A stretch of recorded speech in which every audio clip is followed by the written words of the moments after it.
Ya, bismillahirrahmanirrahim. Nama saya Ahmad Rifai, akan menjelaskan supply chain management. Pendahuluan, untuk menyediakan produk yang murah, berkualitas, dan cepat, tidak cukup hanya dengan melakukan perbaikan di lingkungan internal perusahaan saja. Dibutuhkan peran serta supplier, perusahaan transportasi, dan jaringan distributor. Kesadaran akan adanya produk yang murah, cepat, dan berkualitas inilah yang melahirkan konsep baru tahun 1990-an, yaitu supply chain management. Yang dimaksud supply chain management adalah jaringan perusahaan-perusahaan yang secara bersama-sama bekerja untuk menciptakan dan mengantarkan suatu produk ke tangan pemakai akhir. Perusahaan-perusahaan tersebut termasuk supplier, pabrik, distributor, toko, atau retail, serta perusahaan pendukung seperti jasa logistik. Skema supply chain, supplier, manufaktur, distributor, retailer, customer, selalu berputar di antaranya. Skema supply chain dari supplier ke manufaktur, warehouse and distributor center, and customer, transportation, manufaktur, dan yang lainnya. Ini contohnya.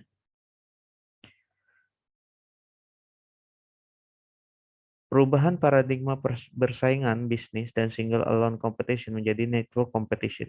Kondisi ini menuntut organisasi untuk fokus pada strategi baru melalui pengolahan koordinasi antar organisasi terkait yang lebih dikenal dengan suatu rantai pasokan.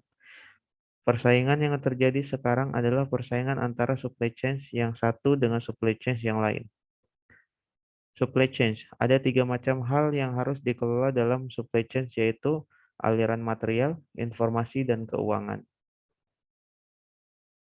Supply chain, finansial, yaitu invoice, term pembayaran, material bahan baku atau komponen produk jadi, informasi kapasitas status pengiriman dan quotation.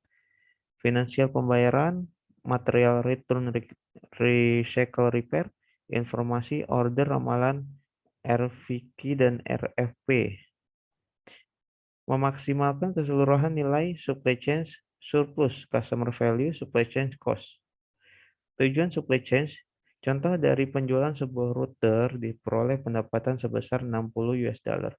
Rantai pasokan menimbulkan biaya-biaya informasi penyimpanan, transportasi, dan komponen perakitan dan lain-lain. Keuntungan rantai pasokan 60 US dollar dikurangi jumlah biaya-biaya lainnya. Keuntungan rantai pasokan total laba dibagikan di semua tahap rantai pasokan.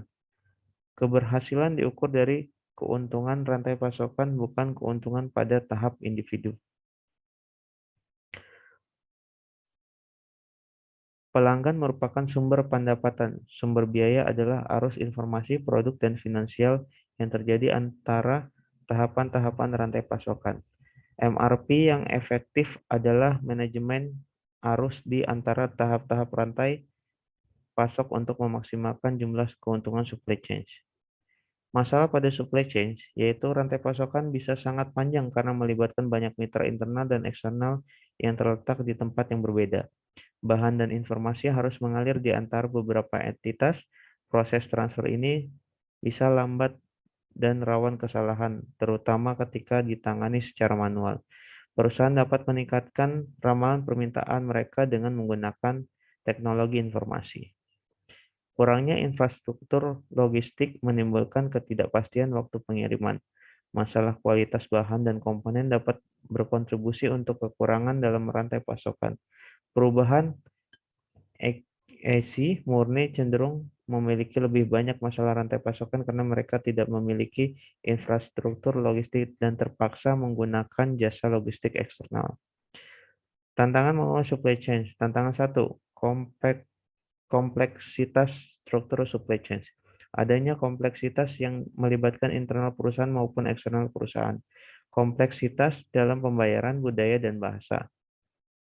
Contoh kompleksitas internal antara bagian marketing dan produksi. Marketing seringkali membuat kesepakatan dengan pelanggan tanpa mengecek secara baik kemampuan produksi, sehingga terjadi perubahan jadwal produksi secara tiba-tiba. Di sisi lain, bagian produksi sering resisten dengan perubahan mendadak. Contoh kompleksitas eksternal perusahaan. Supplier menginginkan pemesanan produk dilakukan jauh-jauh hari sebelum waktu pengiriman dan diharapkan pesanan tidak berubah. Supplier juga menginginkan pengiriman segera setelah diproduksi selesai. Di sisi lain, perusahaan menghendaki fleksibilitas yang tinggi dengan mengubah jumlah spesifikasi maupun jadwal pengiriman bahan baku yang dipesan.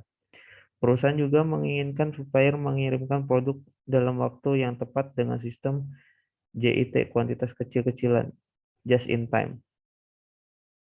Tantangan 2, ketidakpastian. Ketidakpastian menimbulkan ketidakpercayaan diri terhadap rencana yang dibuat.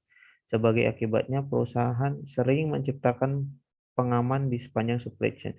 Pengaman ini bisa berupa safety stock, safety time, atau kapasitas produksi maupun transportasi. Sumber ketidakpastian yaitu ketidakpastian pembeli, ketidakpastian dari supplier terkait dengan pengiriman harga, kualitas, maupun kuantitas. Ketidakpastian internal yang bisa disebabkan kerusakan mesin, kinerja mesin yang tidak sempurna, tenaga kerja, serta waktu maupun kualitas produksi. Supply chain adalah jaringan fisiknya, yakni perusahaan-perusahaan yang terlibat dalam memasok bahan baku, memproduksi barang maupun mengirimkannya ke pemakai akhir.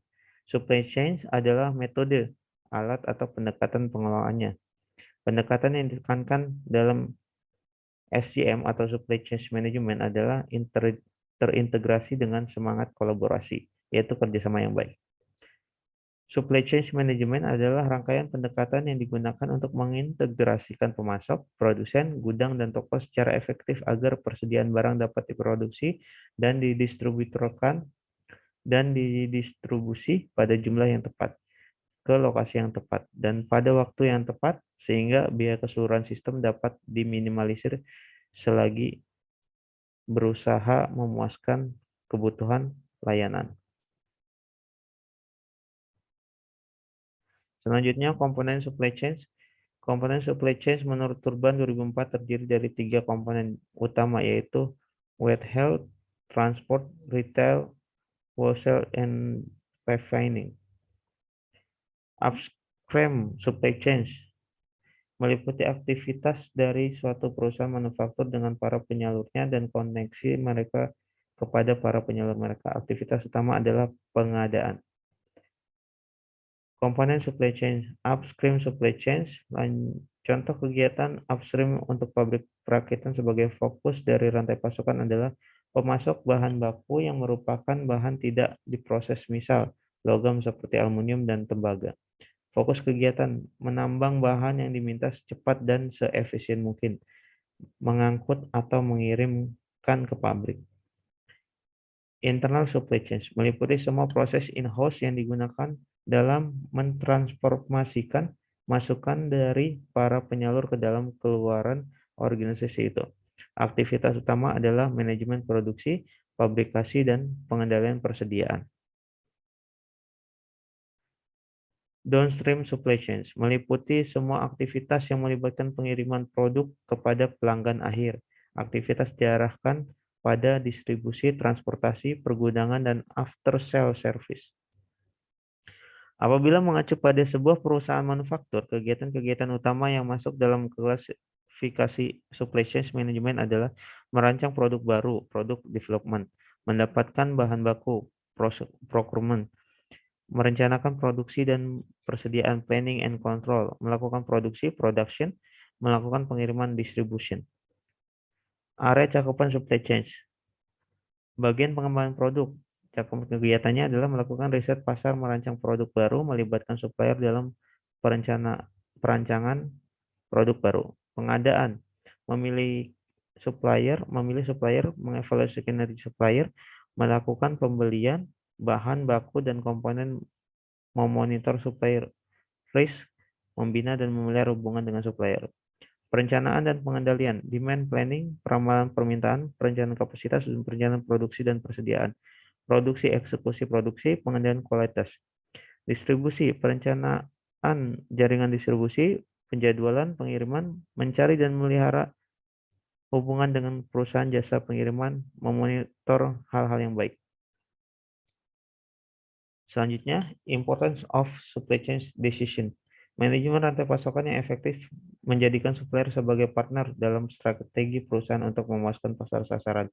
Keunggulan bersaing tergantung pada hubungan yang erat dengan supplier dalam jangka panjang, close long-term strategic relationship. Importance of supply chain decision. 1 billion sales in 1980 to 408 US dollar billion in 2010. Ini keuntungan dari supply chain. Manfaat supply chain secara tidak langsung. Kepuasan pelanggan, kepuasan konsumen berdampak pada loyalitas konsumen. Meningkatkan pendapatan, semakin banyak konsumen yang setia dan menjadi mitra perusahaan berarti akan turut pula meningkatkan pendapatan perusahaan.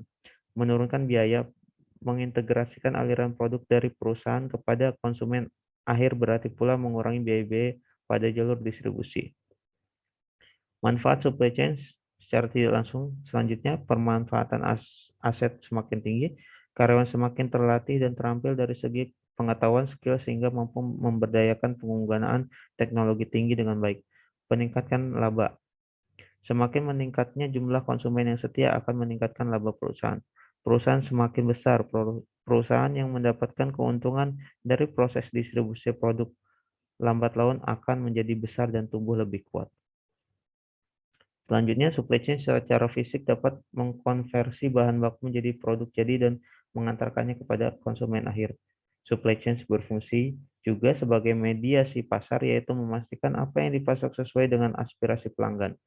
Melalui pelaksanaan supply chain, pemasaran dapat mengidentifikasi produk dengan karakteristik dan atribut yang diharapkan konsumen, sehingga bisa dikomunikasikan kepada perancang produk. Peran teknologi internet, aplikasi internet dalam konteks supply chain management yaitu electronic procurement, electronic fulfillment, fulfillment. Peran teknologi sangat penting dalam supply chain electronic procurement. Salah satu model pengadaan yang mendukung hubungan jangka pendek adalah e-auction, yaitu suatu aplikasi untuk mendukung kegiatan lelang yang dilakukan secara elektronik. Pembeli mengundang beberapa calon supplier untuk menawarkan harga produk dengan spesifikasi dan jumlah tertentu dalam waktu yang telah ditentukan. Supplier dengan harga terendah yang dianggap menang. E-fulfillment adalah pemenuhan pesanan pelanggan secara elektronik. Menerima order melalui email atau web-based ordering, mengelola transaksi, manajemen gudang, meliputi pengendalian persediaan produk dan kegiatan administrasi gudang secara umum. Komunikasi dengan pelanggan untuk memberikan informasi status pesanan, dukungan teknis, dan sebagainya. Kegiatan reverse logistik yang berupa pengembalian produk ke bagian supply chain akibat pengembalian dari pelanggan.